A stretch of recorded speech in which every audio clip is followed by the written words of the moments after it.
it suggests that there may be two very drastically different levels to reality, that the concrete reality we see, you know, when we look at these chairs and at the, you know, the trees and the clouds and everything like that. Our bodies. Are just one way that reality manifests, and that at some deep level there's a level of reality where everything dissolves into an ocean of energy that is holographically interconnected, where every portion of the universe is contained in every tiny area of the universe. As they say, reality is stranger than fiction. This universe we inhabit is far more mysterious than our limited minds could ever perceive. Nothing in this realm is what it appears to be, and because appearances can be misleading, the idea of a static reality simply does not exist. But what is reality after all? A mental enigma curated through the electric charges within the brain, or the absolute of our existence? Is it what we register through our five senses, or what we imagine in our minds, or the vivid dreams we encounter at night? It might also be a simulation engineered to keep us enslaved and chained to the circumstances. We all come into this time-space reality without concrete notions about what is real and what is not. While most of us were kids, we relied more on our imagination than the outside world. This is a make-believe world for a child, for he doesn't draw lines between what he senses in the outside world and what is felt or imagined inside the mind. As the child grows up, society and the environment reinforce the difference between reality and imagination, and the child abandons his innate desire to seek the truth. The very same conditioning has brainwashed us all, and so we stick to the status quo, believing that what is out there is reality, that reality is tangible and unchangeable, without ever contemplating that there could be many more layers to reality than what meets the eye. But who gives the world of 3D the stamp of reality? Have you ever pondered these questions? Most resort to either science or religion to answer such philosophical questions. Yet, if science and religion are not absolute in their verdicts, then how can we say that their perception of reality is the absolute truth? The answer is simple.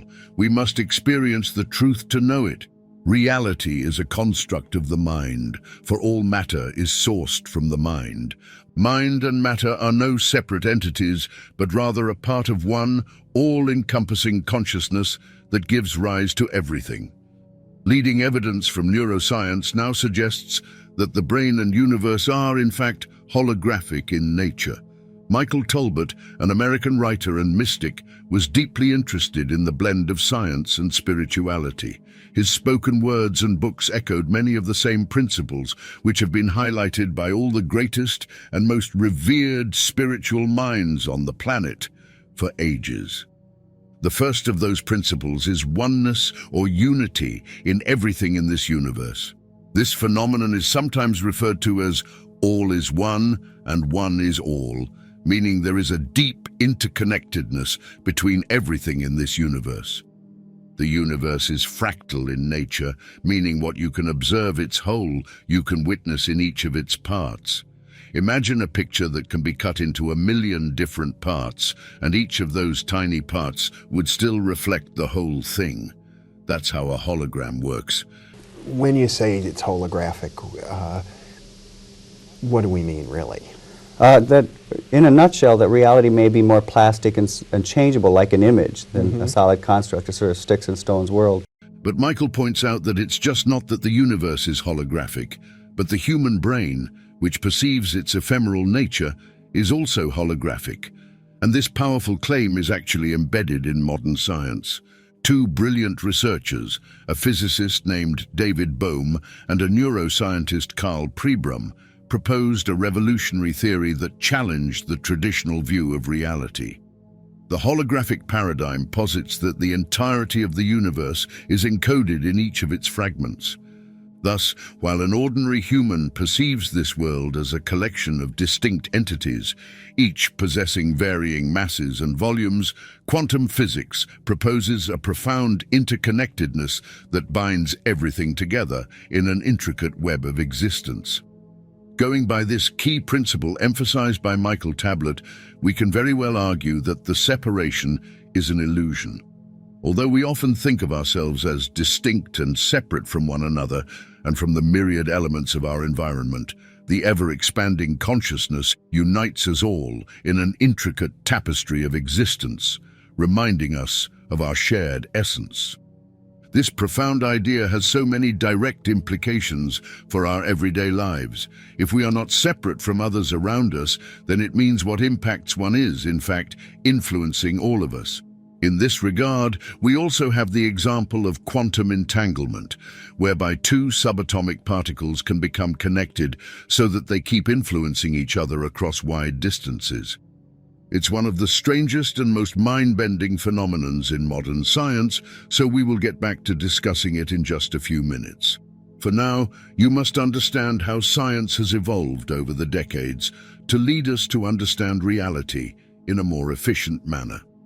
Back in the day, science largely endorsed Einstein's findings, which believed that particles have innate properties that remain unchanged, whether there is a presence of an observer or not. A perfect example of this would be the cliched question, does a tree falling in an uninhabited forest create a sound if no one is around to witness or hear it? Going by Einstein's view, one would say that the tree would definitely make a sound regardless of the presence of an observer, because according to traditional scientific theories, objects retain their properties while being indifferent to the presence of an observer. This was the old scientific way of understanding the universe, and then we discovered quantum physics, and nothing was ever the same. The study of quantum physics deals with observing the nature of subatomic particles, which, although invisible to the naked human eye, make up everything. These subatomic particles gather to make up an atom, which is the very fabric of all things material and tangible. However, these subatomic particles showcase interesting properties.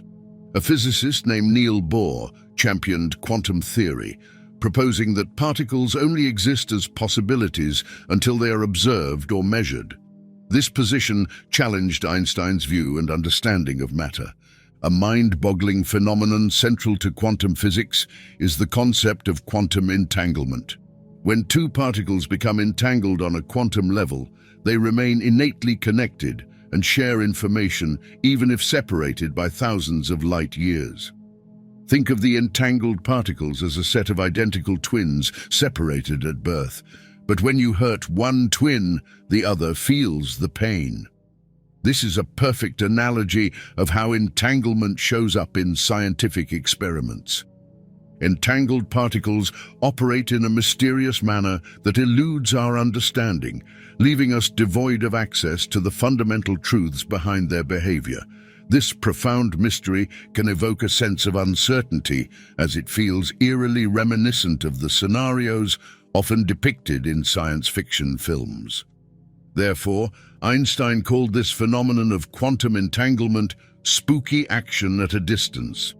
For years, scientists had believed that there was an inner mechanism at work between the two entangled particles, so that even when they were separated, they could send a signal to each other to communicate information.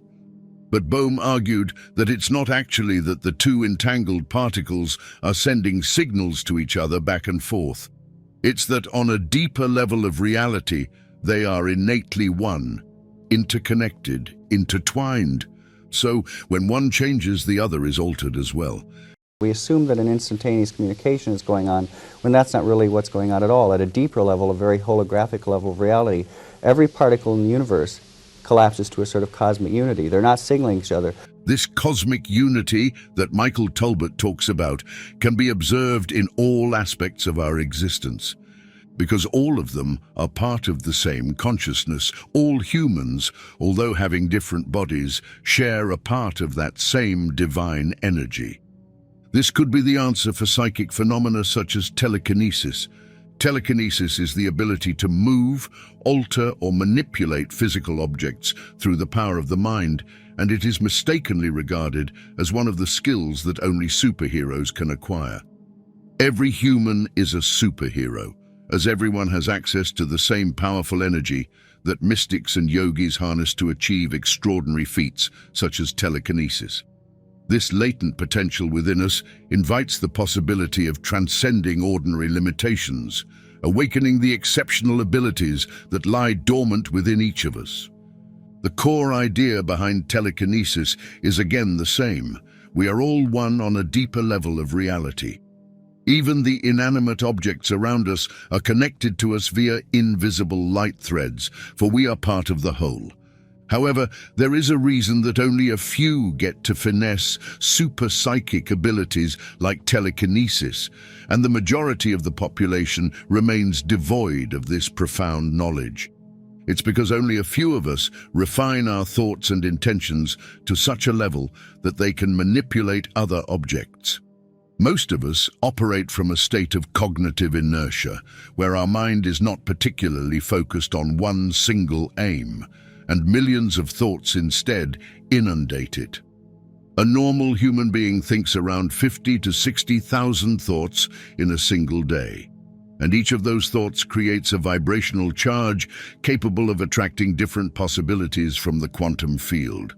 This is the basic premise of the law of attraction and manifestation.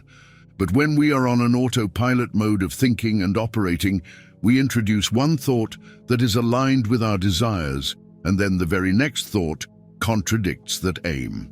So, essentially, we are cancelling the vibration of our positive thoughts with negative ones all day long without ever realizing it. For instance, you may want to acquire a new job that could give you a steady footing in your career. Knowing the principles of reality creation, you would consciously think a few positive thoughts about your goal to help the manifestation. But as soon as you return to your routine, your mind will go back to autopilot mode. Then it would think all the thoughts about why you cannot land the job you want. You understand what you are doing here? You are taking 2 steps ahead toward your goal and then 3 steps back. That is precisely why many of us struggle to experience the manifestations of our goals in the physical realm. The energy we channel in pursuit of these manifestations often lacks coherence and clarity, resulting in a chaotic and scattered vibration that hinders our ability to bring our intentions to fruition. When our energy is disorganized, it becomes challenging to align with the frequencies necessary for our dreams to materialize. A simple solution to this problem is using the heart-brain coherence techniques. The heart and brain are 2 important organs controlling our well-being and impacting our decision-making skills. When they work opposite to each other, we struggle in life. It's akin to dividing your scarce resources between too many tasks and not getting anything done at the end of the day. Thus, it is imperative to maintain a sharp focus on what you seek and to channel all your critical energy resources into achieving that one specific ideal. Heart-brain coherence refers to a state of consciousness whereby your heart and brain are in total sync, giving rise to mental clarity, dexterity, and coherent thought patterns that can take you towards your manifestations. One important way the heart can speak to and influence the brain is when the heart is coherent, experiencing a stable, sine wave-like pattern in its rhythms. When the heart is coherent, the body, including the brain, begins to experience all sorts of benefits. Among them are greater mental clarity and ability, including better decision-making. Roland McCratey. The next potent question is, how do we create heart-brain coherence? Here is a simple yet effective technique that you can practice every day. Not only will it assist you in aligning your thoughts with your desires, but it will also boost your overall mental and physical well-being, helping you break free from the simulation your brain has created for you. First, take a conscious pause. Go somewhere quiet and peaceful with the sole intention of disconnecting from the noise of your everyday life. Having an intention is the forerunner of a successful heart-brain coherence practice. So keep in mind why you are doing it and be eager to get the rewards in terms of fulfillment of your heart's desires and a higher state of vibration. Second, close your eyes while sitting in a relaxed position. And then slowly take your attention from your head to your heart center.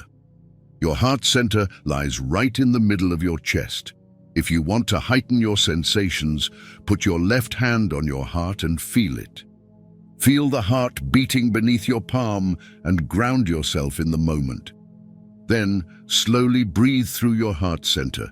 Let every inhale and exhale pass through this area in the chest and visualize it expanding. Finally, bring up an elevated emotion like love or gratitude in your mind and feel it in your heart. Think of someone you dearly love or something that you are truly grateful for. Concentrate on these uplifting emotions as you breathe deeply through your heart. You will notice your chaotic thought patterns gradually diminishing. As you regularly engage in this practice, your mind and body will experience a profound sense of tranquility, allowing you to fully connect with the present moment. The more time you dedicate to being present, the greater your potential is to transcend the matrix of pain and suffering that most of us are stuck in. Embracing this opens the door to healing and liberation, enabling you to break free from the cycles of distress and cultivate a deeper sense of peace. Another fascinating implication of living within a holographic universe is the notion that our memories are not simply held within the confines of our individual brains. Instead, they emerge from a vast, interconnected, collective consciousness transcending personal experience. This perspective suggests that our recollections are not solely personal narratives, but contributions to a shared reservoir of knowledge and experience. The most accomplished and successful individuals were not granted any extraordinary gifts that an average person does not already have. Instead, they simply discovered a method to tap into the infinite consciousness to draw their inspiration. Surgeons had known this for a while, doctors had known this for a while, because when people have head injuries, they don't forget half of the alphabet or half of their family or half of a novel they read. They have global memory impairment where their entire memory may be hazy. But memories don't seem to be stored in our heads in the same way that books are stored on a shelf. What Michael is explaining here can be validated through the works of Nikola Tesla. It is said that Nikola used to get into deep meditative states bordering just at the edge of sleep. While putting himself in these states, he would receive ideas and impulses as downloads that would help him with his innovations. So it's not only the memories, but all the ideas and insights that are a part of the quantum field. Every question you have has an answer floating in the quantum field, and you can access it if you lower your brainwave frequency through techniques like deep breathing and meditation. Although modern scientific research has broadened our understanding of the world and our existence, many missing pieces remain in this puzzle. Scientists and physicists usually have this flawed notion that only the things that can be measured or observed are real. But now we know that is not the whole truth. The universe is ever expanding and works in ways we are not yet privy to. The first step is to keep your mind open and establish a profound curiosity about how everything works. The next step is realizing that whatever happens to you is influenced by a singular factor: your thoughts and beliefs. They are the blueprints in your subconscious mind that give rise to your life circumstances. So if you want to escape the simulation you are currently stuck in, calming down your brain chatter and heightening your perception through deep meditation and heart-brain coherence techniques are your best bet. The sooner you discover who you are and how powerful you are, the sooner you will be free from all the suffering and anguish. Because as Eckhart Tolle says, you find peace not by rearranging the circumstances of your life, but by realizing who you are at the deepest level.